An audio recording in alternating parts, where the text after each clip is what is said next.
Bienvenidos, estamos acá en DFTV para conversar acerca de los recientes cambios que se han incorporado en la legislación chilena referente a la inscripción automática y el voto voluntario y los efectos que esto va a tener en el mediano plazo, en el corto plazo del 2012 con las elecciones municipales. Para eso hemos invitado a dos expertos en la materia, a Eugenio Guzmán, decano de la Facultad de Gobierno de la Universidad del Desarrollo, bienvenido. Alfredo Yoyán, académico de la UDP, profesor titular y cientista político. Bienvenido. Hola. También. Hola. Bueno, para entrar en terreno, quería saber qué opinión te merece, Eugenio, este cambio y si efectivamente va a ser capaz de darle un cambio a la lógica o a la crítica de representatividad que tiene el sistema político chileno. Mira, a ver, yo creo que todas estas cosas, todas estas instituciones que normalmente han venido de una de las democracias más antiguas del mundo, o la democracia más antigua del mundo, que es la democracia norteamericana, sin lugar a dudas contribuyen, ¿no es cierto?, porque han funcionado bajo una lógica de mayor participación, a mejorar los procesos de representación. Más que representación, yo no soy muy... Yo no creo mucho en esa tesis de crisis y representación. Yo creo que podemos hablar de más o menos participación, de mejorar la incorporación, de mejorar la legitimidad o la aceptación de un sistema. Y dado eso, yo creo que el tema de primarias, por ejemplo, debería funcionar bien. Ahora, en el caso concreto particular del proyecto de gobierno, ahí yo tengo ciertas aprensiones. Y una de ellas es que el proyecto viene a proponer 70 días o un entorno parecido, no sé si tú recuerdas, Alfredo, pero un tiempo de duración de las primarias tremendamente largo. O sea, son financiadas, pero tú comprenderás que si en un año electoral más de 2 meses se dedican a una primaria, ya de manera a través de los mecanismos de financiamiento, o se fomenta, y además tenemos un periodo de campaña adicional, no es bueno ni para el gobierno que está saliendo, ni es bueno en términos del gasto, ¿ya? O en términos de la atención. Entonces, en ese sentido tengo algunas aprensiones, así como primera cosa. Alfredo, pero uno de los objetivos que se buscaba con la reforma es que efectivamente más gente participara del mecanismo de elecciones como una validación de la democracia representativa. ¿Se consigue con el proyecto de tu juicio? ¿Se va a conseguir? A ver, este proyecto se enmarca en un fenómeno ya más general. El mecanismo de primaria se está generalizando en todas partes. Les quiero recordar que hace 90 días atrás, en el mes de octubre, yo estaba en París, así que fui incluso a los locales de votación, los socialistas franceses por primera vez organizaron a su vez ellos una primaria y que fue muy exitosa, votaron 3 millones de gallos, en fin, cosas de ese tipo. Por lo tanto, esto es algo que ya se está generalizando y lo que finalmente a lo que se apunta es a producir condiciones sociales de legitimidad de la oferta de candidatos. Vale decir, originar o generar legitimidad en el origen. Y un segundo efecto de legitimidad se va a producir en el término de la campaña cuando sea la elección de verdad. Eso es a lo que se apunta. Y en el caso chileno, el proyecto de primaria es un proyecto de primarias voluntarias, pero cuyo efecto, de ser aceptado por parte de los partidos, el mecanismo es absolutamente vinculante. Si esto va a mejorar la política chilena o no lo va a mejorar, a decir verdad no lo sabemos. Vamos a tener que esperar la puesta en práctica del mecanismo. Lo que sí sabemos, y en eso Eugenio tiene un punto, es que esto encarece la vida electoral. Eso es indudable, porque se incorpora un ajuste electoral más, que antes no existía, que es una primaria de origen. Y esto, por lo tanto, obligaría a tomar mayores resguardos en materia de financiamiento electoral, creo yo. Creo que ahí debería haber una reforma a la primera reforma que ya hubo sobre financiamiento electoral. O sea, se hace urgente también en ese contexto ver el tema del financiamiento de los partidos. Para mí es esencial. Esencial. O sea, sin lugar a duda tú vas a tener que, si tú, a ver, todas las cosas tienen costo, diríamos, ¿no es cierto? No hay desayuno gratis. Y en este caso particular vamos a tener, o probablemente se va a discutir durante el próximo año, y está en agenda, si no me equivoco, el tema de financiamiento y política. Así es. O sea, bajo la fórmula de, bueno, si tú financias los partidos políticos, financias las campañas, financias mecanismos de asesoría, o sea, vas a tener una discusión al respecto, más allá de la discusión también del sistema electoral. Cuando cuando se discutía, se hablaba, y digamos fue una discusión que fue bastante intensa en el Parlamento, se hablaba de incentivos para, valga la redundancia, incentivar o motivar la votación o la participación de la gente que está ahora al margen del sistema y que eventualmente va a poder incorporarse. ¿Era razonable lo que se planteaba de generar incentivos para que la gente vote? Yo en lo personal creo que es pertinente en un sistema de voto voluntario. De hecho, Argentina tiene ese sistema de incentivos y que tiene que ver más o menos con la siguiente filosofía. Si un ciudadano de esta franja de tierra llamada Chile quiere aspirar a un subsidio, a una beca, a una subvención estatal, vale decir, a algo que está financiado con el dinero de todos los chilenos, entonces a esa persona lo mínimo que se le puede pedir, ya que no se le puede exigir, es que vote. Y ahí es donde está el mecanismo del incentivo. A mí no me choca para nada. De hecho, yo me cambié, yo me pasé del voto voluntario al voto obligatorio después de haber comprendido mejor el efecto y los efectos del voto voluntario y del voto obligatorio y la fundamentación de cada uno. Pero como eso no se aprobó, porque hay un acuerdo político, los acuerdos políticos para avanzar en una reforma tan importante como la que acaba de aprobarse, bueno, se tienen que respetar, pero no era mala idea, no es mala idea el tema de los incentivos. Yo tengo algunas prevenciones. Yo creo que como sociedad tampoco hemos sido, hay un tema más bien que lo que podríamos llamar normativo o más bien en el ámbito de civilidad, ¿ya? Y no hemos sido lo suficientemente claros como sociedad, nuestros líderes, nuestras instituciones, de decirlo con todas sus letras, que una irresponsabilidad a la gente que no se inscribe. Son unos irresponsables, ¿ya? Yo creo que toda esta argumentación que se da no porque no pude, y las encuestas de repente son bien sorprendentes en ese sentido. Las mismas razones que hoy día te da la gente por qué no se fue a inscribir son las mismas razones que te daban en el año 70, que te daban en el año 60. Mire, porque me queda lejos, etcétera, etcétera. Y yo creo que hay que decirlo con todas sus letras. Una persona que dice que no puede perder 15 minutos en ir a inscribirse, yo creo que es una persona irresponsable en el sentido de precisamente no cumplir con su deber cívico. Y eso no se contradice, creo yo, con la idea de tener voto voluntario. O sea, precisamente cuando tenemos voto voluntario, lo que queremos es precisamente que haya más responsabilidad y que a uno no lo tengan que obligar para ir a votar. Pero hay que decirlo con todas sus letras. El que no se inscribe y no vota es muy irresponsable.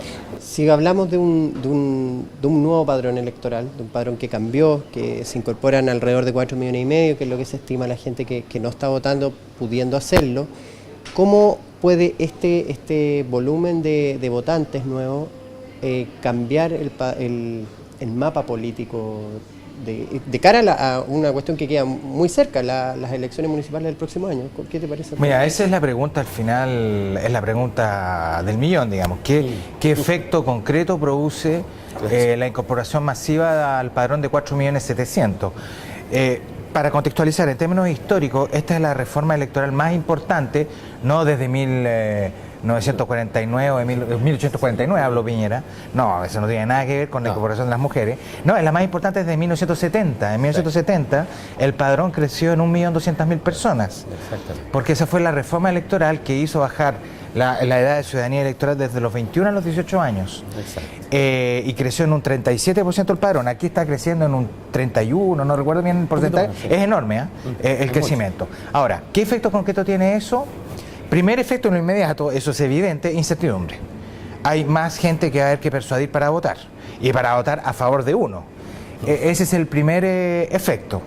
Enseguida viene la incertidumbre sobre el resultado. ¿Qué quiero decir con esto?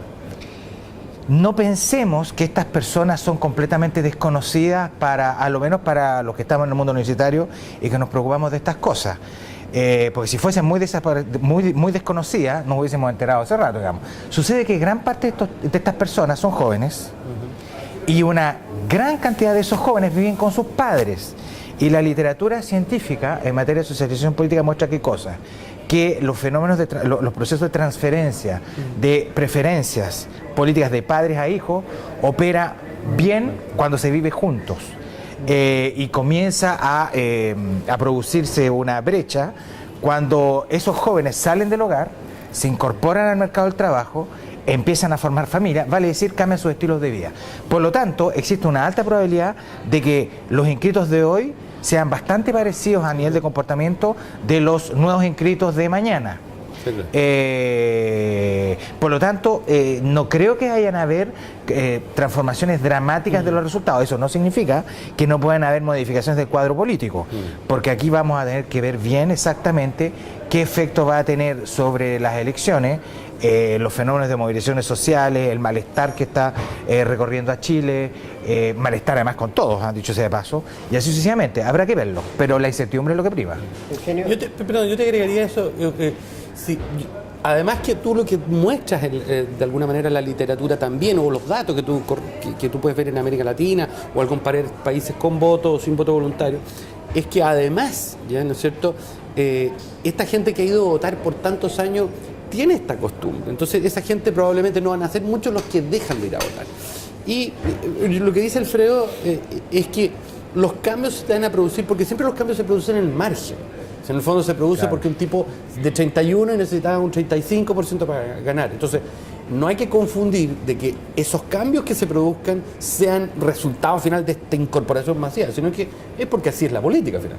De hecho, para apuntalar esa idea de Eugenio, hay una enorme cantidad de diputados, por ejemplo, que fueron electos por un par de puntos, ya sea porque se evitó un doblaje, o ya sea porque derrotó al compañeroelista, o fin, ese tipo de cosas. Son elecciones que se juegan muy al margen. Bueno, con tanta gente que entra, ese margen puede ser muy relevante. ¿Cómo se deben plantear las coaliciones actuales, digamos, las dos más grandes, en principio la Alianza y la Concertación, frente a un escenario como este? Porque no podría abrirse el espacio para que gente al margen de las coaliciones establecidas pudiera tener cabida precisamente por este rebaraje del naipe político. Sí, yo creo que lo va a haber. O sea, yo creo que de alguna manera en todo este rebaraje, como tú lo calificas, evidentemente dependiendo de la elección. O sea, yo creo que hasta el momento sabemos que las elecciones, por ejemplo, municipales se prestan para muchos independientes, para gente extra partido, que a mí me parece...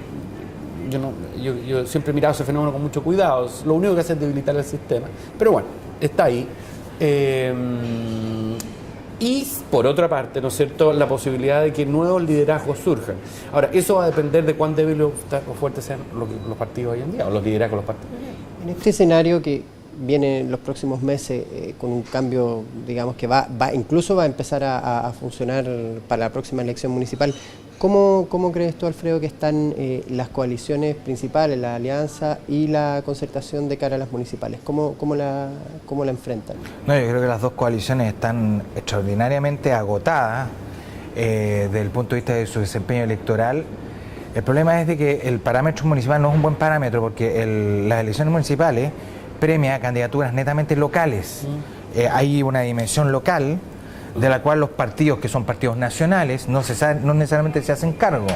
Por lo tanto, creo que va a ser difícil medir realmente la buena o mala salud electoral de los partidos en la elección municipal, dado el componente local de una elección municipal. Creo que vamos a tener que esperar al 2013 para las elecciones parlamentarias y presidenciales. Lo que sí pienso, yo durante mucho tiempo me resistí a pensar que en Chile fuese posible que se generaran nuevos partidos, porque Chile tiene partidos muy antiguos y si siguen existiendo no es por casualidad, es porque hay culturas políticas que lo sustentan, es como evidente.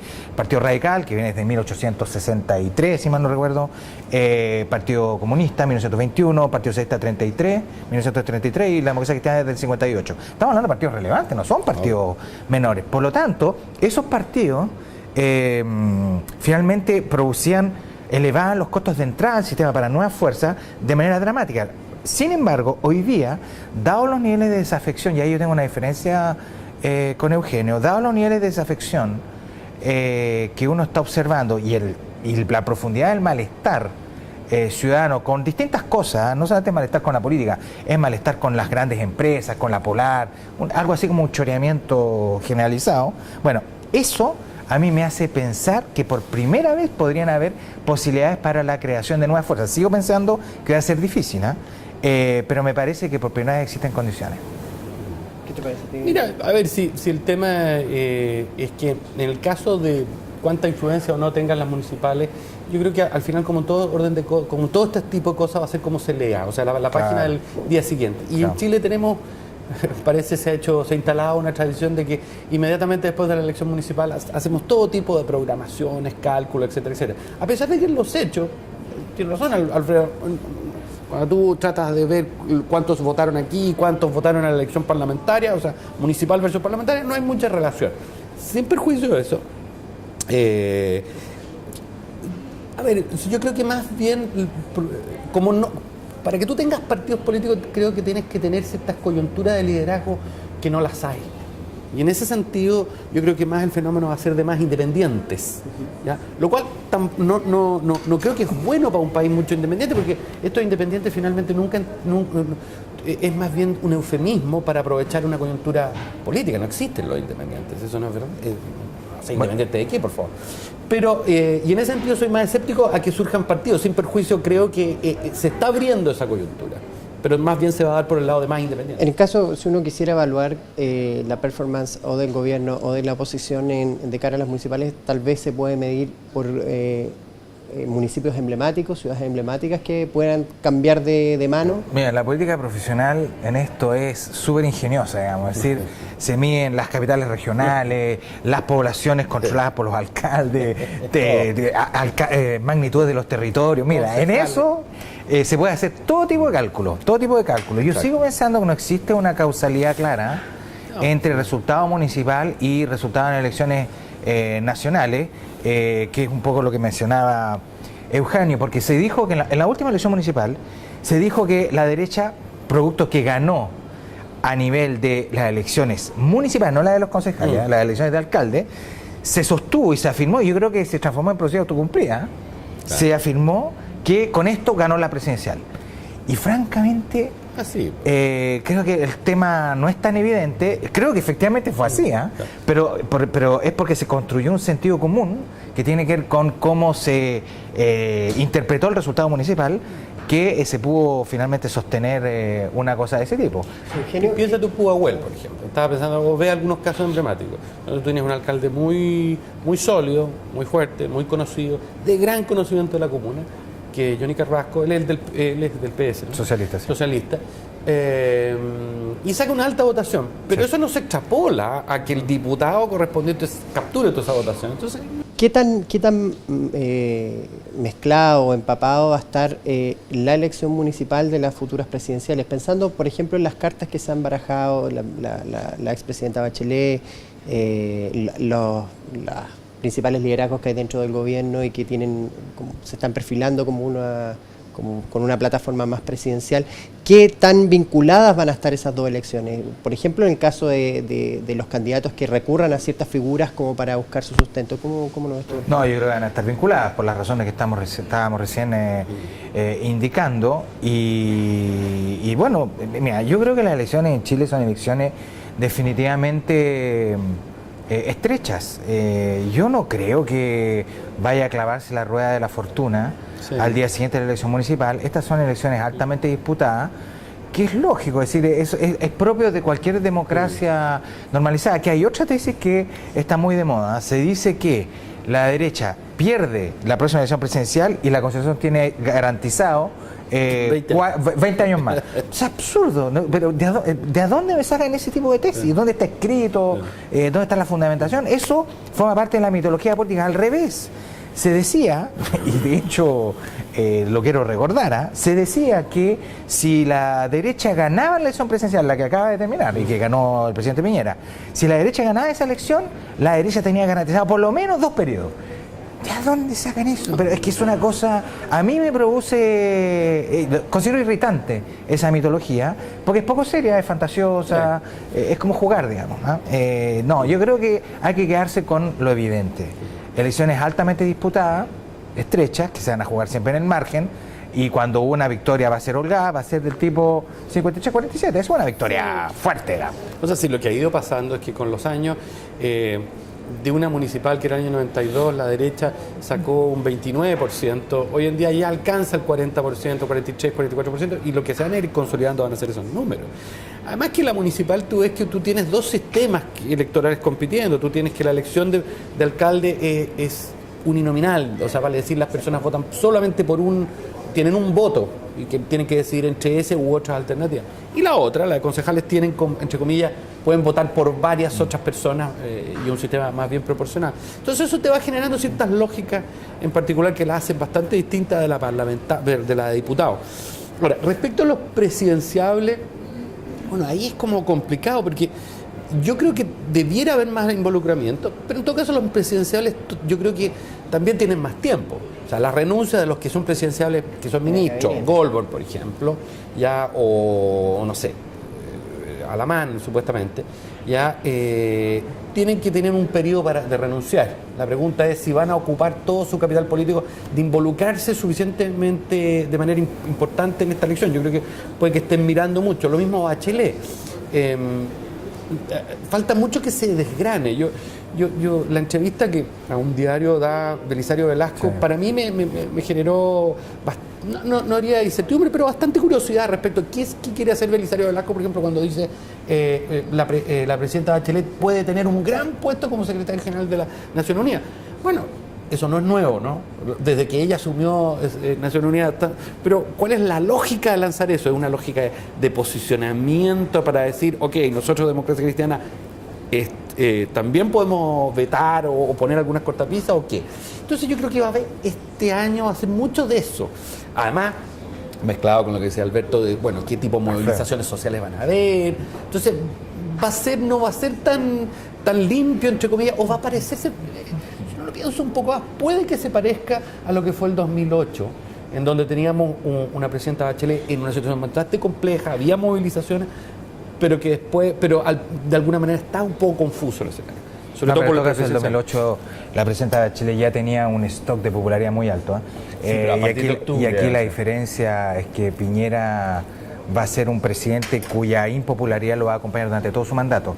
Pero bueno, se pueden ganar igual las elecciones con poca popularidad. Sí. Lo que pasa es que yo creo que a nivel de presidenciales, yo creo que la derecha está consolidando ya su elenco. A mí me parece que el elenco va a ser de 3. Va a salir de Goldberg, de Pablo Nogueira o de Andrea Alamán, punto, no harán más. En la concertación, yo considero que la situación es un poquito más dramática, porque todo el mundo apuesta a Bachelet. Si Bachelet no es... es complicado. Ahí ya... Y es más, yo les aventuraría un escenario hipotético, y que es una eventual primaria de la oposición presidencial, no de la concertación, de la oposición amplia, toda la oposición cabe. Yo no descarto que esa primaria la gane Marco Enrique. Para nada. Yo también. O sea, Marco Enrique hoy en día parece como la segunda carta más importante en toda esta competencia. Se le ve debilitado, pero... O sea, la Concertación yo creo que ha cometido un error. Porque evidentemente cometió un error no haberlo incorporado a la primaria que se hizo. Ese fue el primer error. ¿Ya? O sea, fue un error garrafal. Absolutamente. ¿Ya? Posteriormente se dedicó sistemáticamente a la Concertación a decir, mire, este señor, ¿quién es este señor? Lo que llamamos en Chile nosotros el ninguneo. Y posteriormente, después de la elección, a una especie de actitud de ignorancia. Yo creo que eso es un error. Yo creo que es un error porque evidentemente, ¿qué es lo que ha sucedido? Bachelet no es que esté haciendo su juego, ella está tomando distancia porque está viendo el escenario, pero evidentemente ha generado una especie de incertidumbre que todo candidato, excepto Enrique Dominami, ha quedado suspendido ahí, sumergido.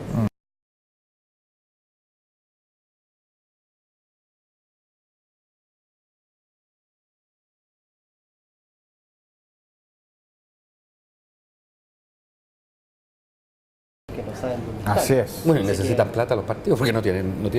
Es un desafío importante. Bueno, les agradezco la visita de FTV y bueno, nos veremos en otra oportunidad. Muchas gracias. Gracias a ti. Gracias.